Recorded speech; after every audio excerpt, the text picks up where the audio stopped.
नमस्कार, भव्य भारत न्यूज़ में आप सभी दर्शकों का स्वागत है।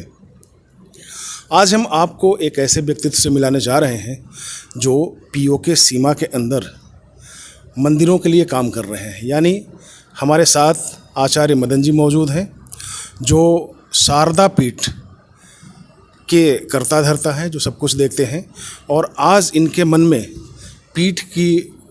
पीठ को आगे ले जाने के लिए, पीठ को पूरे विश्व में प्रसारित करने के लिए क्या योजना है, उस पर हम बात कर रहे हैं। आचार्य मदन जी, आपका बहुत बहुत स्वागत है। धन्यवाद जी। बड़ी मुश्किल से आपसे आज मुलाकात हुई है जी, बहुत बहुत धन्यवाद। तो हम जानना चाहेंगे कि आज शारदा पीठ जो पीओके में भी आता है और बहुत सारी उसमें विसंगतियां रही हैं, तो उसके लिए क्या योजना है आज आपके पास में? देखिए, पाक अधिकृत कश्मीर का जो हिस्सा है वो भारत का, अखंड भारत का एक हिस्सा है। सबसे पहली ये बात, उस पर पाकिस्तान का जो भी दावा है वो पूरी तरह से अवैध है जी। इस पीओके की जो कश्मीर है, कश्मीर का ही एक हिस्सा है। इस पीठ में जहाँ पर ये शारदा पीठ मंदिर आज खंडर अवस्था में है, उसका एक अपना प्राचीन और पौराणिक काल का एक इतिहास है जी। उस इतिहास के हिसाब से ये एक माँ शारदा का ऐसा मंदिर है जो पूरे विश्व में और कहीं नहीं है। आपने एक श्लोक सुना होगा, नमस्ते शारदे देवी काश्मीर पुरवासिनी त्वाम अहम प्रार्थे नित्यम विद्यादानम च देहि में। कि माँ शारदा जो सरस्वती की, जो हमारी आराध्य हैं जी जी, उनकी ये शक्तिपीठ, इसमें स्पष्ट लिखा है श्लोक में कि कश्मीर पूर्ववासिनी, कि कश्मीर में वो वास करती है। तो इस माँ शारदा की इस पीठ के बिना कश्मीर अधूरा है। अभी पिछले साल हमारे रक्षा मंत्री माननीय राजनाथ सिंह जी ने कारगिल दिवस पर ये बोला कि अमरनाथ यात्रा और माँ शारदा की यात्रा के बिना कश्मीर की यात्रा अधूरी है। तो इस धार्मिक यात्रा को पुनः जागृत करने के लिए आवश्यकता है कि वहाँ पर एक कॉरिडोर का निर्माण हो, जिस पर काफ़ी दबाव भारत सरकार की ओर से पाकिस्तान पर बनाया जा चुका है जी। इस पीठ पर 2003 से जगतगुरु शंकराचार्य स्वामी अमृतानंद देव तीर्थ जी महाराज शंकराचार्य के पद पर विराजमान हैं। काशी विद्वत परिषद और भारत की अनेक संस्थाओं और विद्वत परिषदों के द्वारा, संतों के द्वारा, धर्माचार्यों के द्वारा उनको वहाँ नियुक्त किया था। और उनके नेतृत्व में शारदा पीठ का मुद्दा आज विश्व स्तर पर प्रचारित हो रहा है। उसके बाद अनेक लोगों ने इसमें सहयोग किया, अनेक लोग इसमें प्रयास कर रहे हैं। कश्मीर की बहुत सारी संगठन, ऑर्गेनाइजेशंस, विद्वान लोग इस पीठ को वापस भारत में लाने के लिए प्रयासरत हैं और सफलतापूर्वक काम हो रहा है। इस पीठ पर देखिए, आदि शंकर का इस पे बहुत बड़ा एक इतिहास है।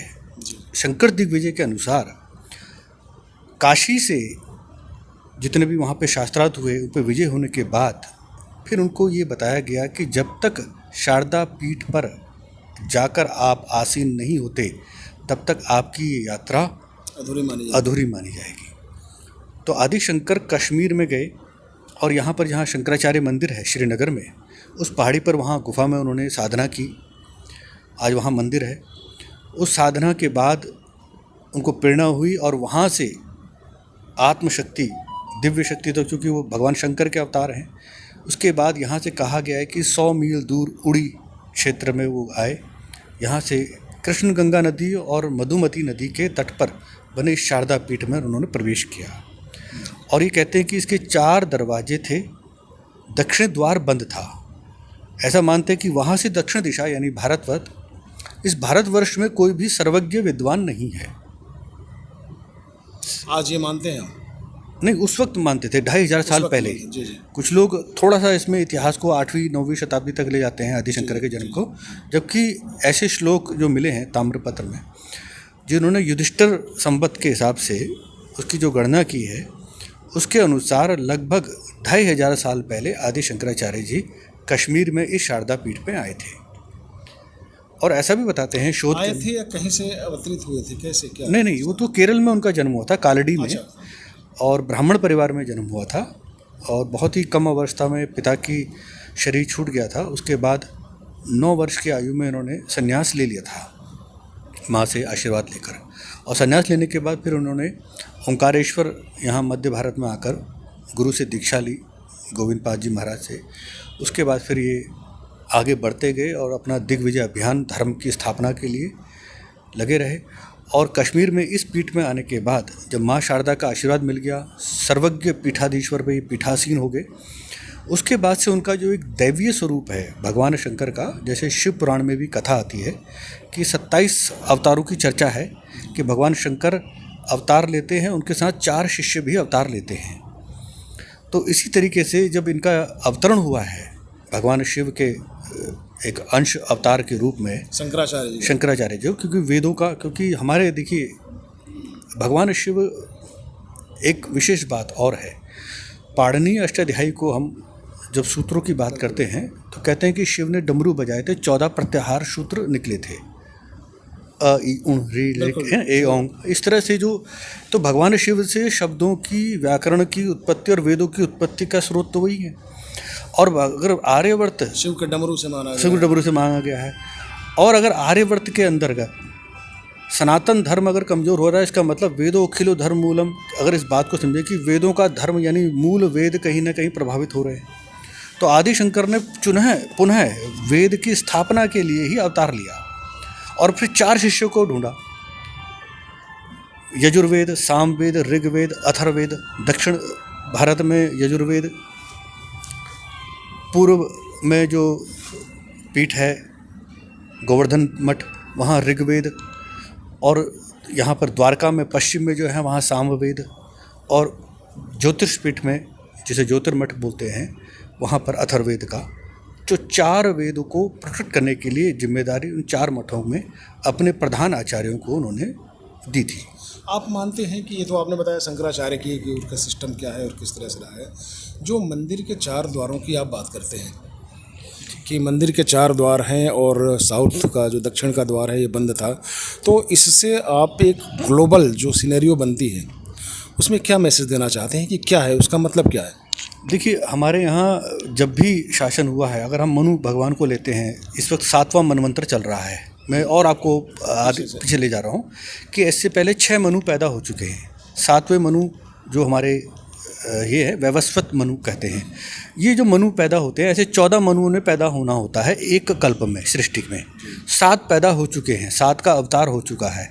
तो इनका कार्य क्या है? इनका कार्य है पूरी पृथ्वी में सनातन धर्म की स्थापना करना वेदों के अनुसार।